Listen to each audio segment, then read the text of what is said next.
haramun. No hije kano te fo hije di haramun.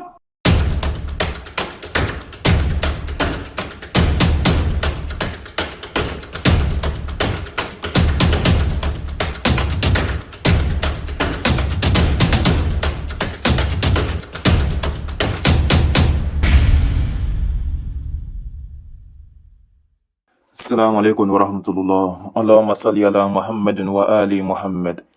Le mariage temporaire, Ziwajul Mutwa, est un mariage qui se conclut entre un homme et une femme pour un temps déterminé.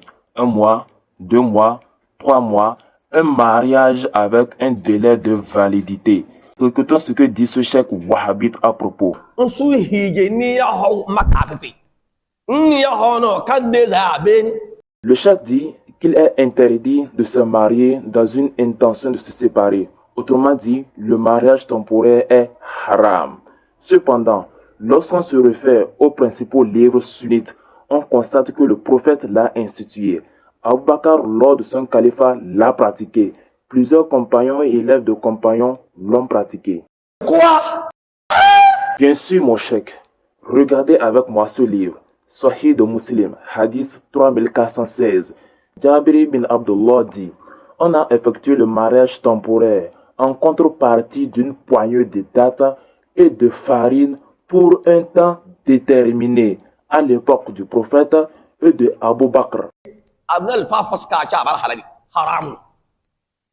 Non che ziwajul mutwa makana hije abar haramun. Le cheikh affirme qu'il n'y a aucun savant qui approuve le mariage temporaire. Or, comme nous venons de le voir, le premier savant à l'avoir autorisé est le prophète, suivi d'Abu Bakr à son époque. Haramun. No hije kano te fo hije di haramun. Subhanallah, le prophète et Abu Bakr auraient-ils conclu des faux mariages? Inna lillahi wa inna ilayhi raji'un. Mais il y a bien plus. Dans le livre qu'on appelle Al-Muhalla bil Asar, volume 9, page 129, il a été confirmé que plusieurs compagnons et élèves de compagnons parmi les pieux prédécesseurs ont jugé halal, licite, le mariage temporaire. Parmi les compagnons, on a Asma bint Abi Bakr, la fille d'Abu Bakr. Le cheikh pourrait-il dire ceci à la fille d'Abu Bakr?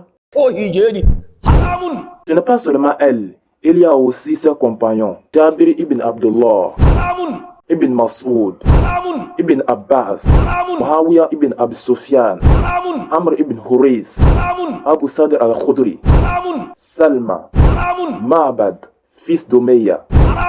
Parmi les élèves des compagnons at-Tabi'in, il y a Taous, Atta, Saïd bin Jubair, ainsi que les jurisconsultants de la Mecque. Mais mes frères et sœurs, savez-vous pourquoi le cheikh qualifie de haram ce que le prophète et plusieurs compagnons ont jugé halal?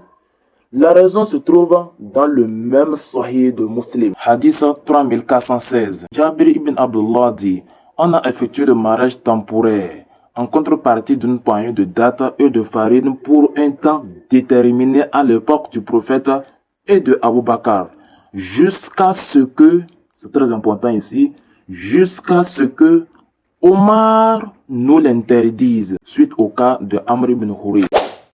Vous avez tout compris. La raison n'est pas que le prophète l'a interdit, ni que Abu Bakr l'a interdit, mais parce que le prophète Omar l'a interdit. Bah oui, si l'avis de Omar prévaut sur l'avis de Mohammed bin Abdullah, alors le prophète n'est plus Mohammed, mais bien Omar. Et toute personne ayant le même avis que Omar et ce cheikh doit craindre la descente d'un châtiment sur sa propre personne. Et ce n'est pas moi qui l'affirme. Suivez avec moi cet extrait. Moi, je vous dis, le prophète a dit. Et vous vous dites, Abu Bakr et Omar ont dit. Il a ajouté la descendance. Moi, je ne vois que Dieu faire descendre un châtiment sur vous et vous punir à cause de ça. Wassalamu alaikum.